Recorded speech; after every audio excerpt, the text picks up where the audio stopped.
Hi everyone, my name is Isabella Vargas, and today I'm going to be talking about UGG's reputation plan that I created for them.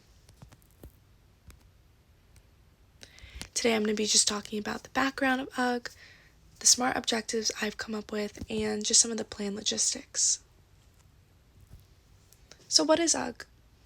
UGG is a renowned global lifestyle brand best known for its distinctive sheepskin boots, which have become iconic for their comfort and casual style.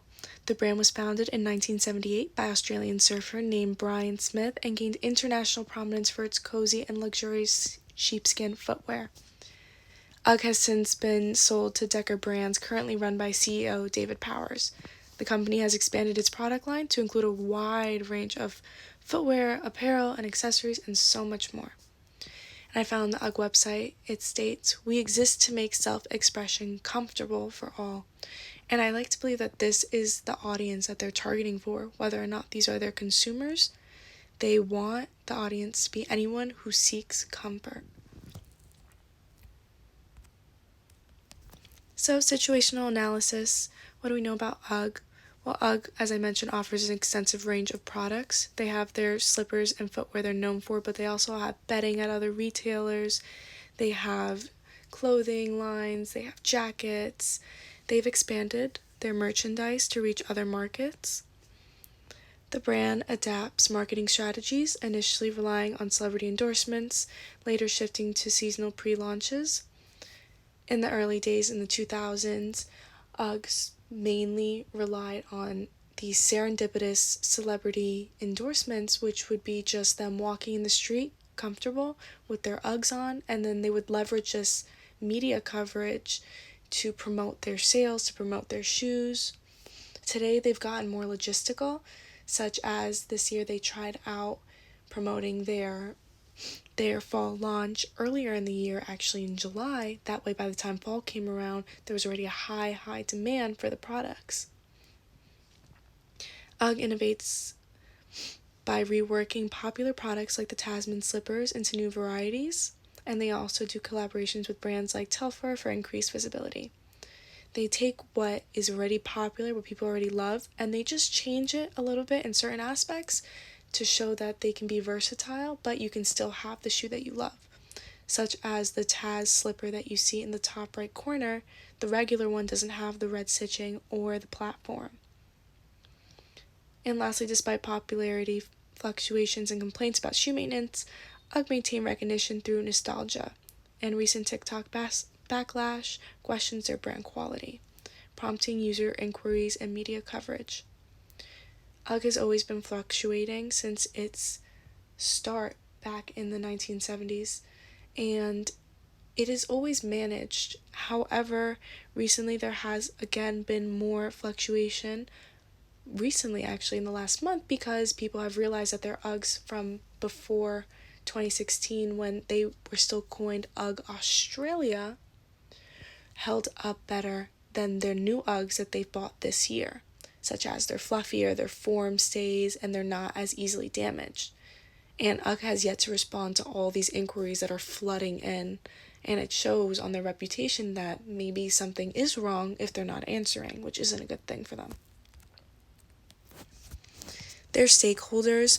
So based on this quote that I found on the website, as well as the audience that I mentioned previously, anyone who seeks comfort, we can see that they take great value in their employees and their consumers, as well as the community that they hope for.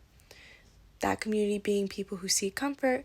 The employees, they want them to share the values that they instill in the UGG brand, which I'll talk about more later.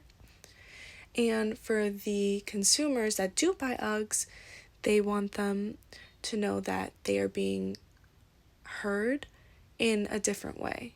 Because as I mentioned, they don't so respond too well on social media. However, the way that they design their shoes, it's trendy, it's with the times, and it demonstrates that they are keeping up with trends and what the people want. So for my first SMART objective, this is gonna revolve around increasing their inclusivity in the men's line. So specific, increase sales in men's shoe sector by 10%. Measurable, utilize customer surveys for every UGG purchase with incentives for completion. Attainable, surveys implemented via receipts and email encouraging customer feedback. Relevant, showcases brand inclusivity and strengthens visibility. Time-bound, accomplished by the end of the 4th fiscal quarter. I feel like this is really attainable for UGG. It's not asking for too much. If anything, it would just be, instead of getting so many women endorsements, get some male ones, maybe some male campaigns to showcase that UGG is for everyone. It's not just for women, because 50% of their sales is over 50% is just women. But I think they could really change this, and it could show that they can be more than just a household slipper for a girl. The SMART objective number 2, this is going to revolve around their social media. So specific, increase social media following by dedicating more time and energy to own media channels. Measurable, monitor follower flow, interactions, comments, shares, and posts. Attainable, actively engage with consumers through social media, comments, tags, reposts, and relatability. Relevant, demonstrate active engagement and attentiveness to consumer opinions.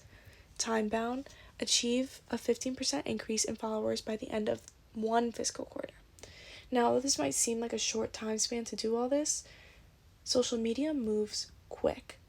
And considering that UGG already has a social media team, if they learned how to take and receive and give on social media, on their TikTok platforms or Instagram platforms, and actively speak with their audience, I think that this should be no issue to see improvement within the 1st fiscal quarter.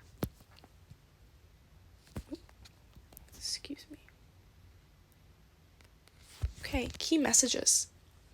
These key messages I found on their website. Number 1, be good to people. People power our product, our purpose, and our planet. Number 2, do good for the planet. We are making real changes to help protect our planet for future generations. Number 3, make good products. We are committed to continually working to make our products better both for you and our planet. And then on the right, these infographics I found on their website per each message that they put, and they have more where that came from, discussing everything that they do to support these messages. Their strategies, I mentioned shared media. They love to leverage shared media through collaborations and endorsements for brand promotion, as exemplified by a recent TikTok post featuring Cardi B and Offset. And then their own media, posting on Facebook, Instagram, TikTok, and other social media platforms and blogs. As I mentioned, their limited engagement and failure to respond to questions and comments on social media have contributed to perception of inaccessibility, negatively impacting its own media strategy and overall brand reputation.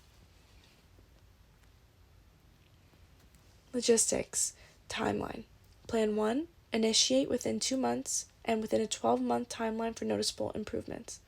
So within the first 2 months, we're going to kind of do the research, break everything down, do any of the photo shoots, or start making calls to do the endorsements and the collaborations. And within the 2nd fiscal quarter, this is going to be the time to actually put everything together and put it out to the public, so that by the end of the year, we can actually see this growth that we're looking for. And for plan number 2, start with the 2nd month with expected results within the 1st quarter. Ongoing efforts to maintain social media engagement. So as I mentioned, I expect plan number 2 to be really quick. Within 1 fiscal quarter, we can get everything done. So within the first month and a half, 2, you do the reputation management courses for the social media team, and then you put it out there. And I think within the month, you will see improvement. And budget. Minimal budget impact for proposed plans aligning with existing marketing strategies. Potential costs for additional male influencers or models in Plan 1, and minimal costs for social media interaction tools for Plan 2. Evaluation metrics. For these 2 plans, I feel evaluation metrics are very simple. We're looking at straight statistics and numbers. This is looking at the social media tools, so followers, comments, shares, how those increase or decrease, and then also, hopefully with surveys, we could see the demographics of who's been buying the shoes and see if there's an increase in our men's sales. Also, by engaging now with our social media platforms and our audience on there, we can also get a gauge for how the brand's being perceived and what's going on with it in their eyes. And that's it. Those are my plans. Thank you guys so much for listening, and here are my references.